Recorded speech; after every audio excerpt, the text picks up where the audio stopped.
Congress party కూటమిలో చేరొచ్చు, BRS లేదా బీజేపీ కూటమిలో చేరొచ్చు. అంటే ఐఎన్డిఐఏ కూటమిలో చేరొచ్చు, ఎన్డీఏ కూటమిలో చేరొచ్చు.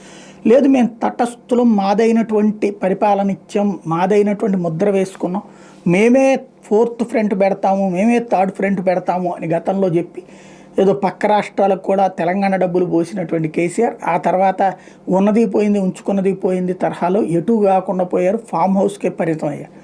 అదే సందర్భంలో అంతకుముందు కాంగ్రెస్కి గాలం వేశారు. ఆయన కాంగ్రెస్కి 25 సీట్లు ఇచ్చి సర్దుకుందామని చూశారు.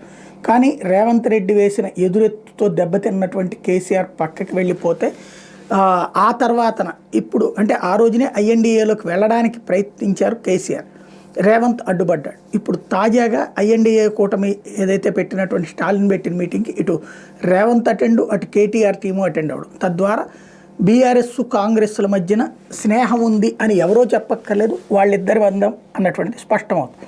ఇప్పుడు మరొక చారిత్రక తప్పిదం చేస్తున్నారు. స్థానిక సంస్థల ఎమ్మెల్సీ ఎలక్షన్ వాస్తవం కాంగ్రెస్ పార్టీకి అక్కడ 0, ఎంఐఎంకి దాదాపు అంటే హైదరాబాద్ కార్పొరేట్లు, హైదరాబాద్ ఎక్స్ అఫీషియో సభ్యులు, వీళ్ళందరితో హైదరాబాద్ ఎక్స్ అఫీషియో సభ్యులు అంటే పార్లమెంట్ సభ్యులు, ఎమ్మెల్యేలు, అంటే అవుట్ సోర్సింగ్ దాంట్లో ఎక్స్ అఫీషియో సభ్యులుగా ఉంటారు వీళ్ళందరూ కూడా, ఎమ్మెల్సీలు వీళ్ళందరూ.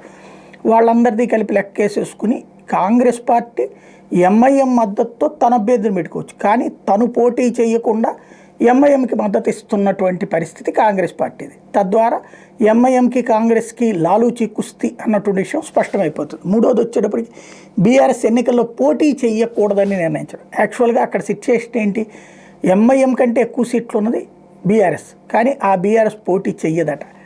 తద్వారా ఇప్పుడు అందరూ కలిసి కాంగ్రెస్సు, ఎంఐఎం, బీఆర్ఎస్ ఒకే తాను ముక్కలు అన్నటువంటిది నిరూపించుకున్నట్టయింది. తద్వారా ప్రత్యర్థి వాళ్ళ ప్రత్యామ్నాయ రాజకీయం అంటే ఏకైక పార్టీ భారతీయ జనతా పార్టీ అన్నటువంటి దాన్ని వీళ్ళందరూ కలిసి సర్టిఫికేట్ ఇచ్చినట్టయింది.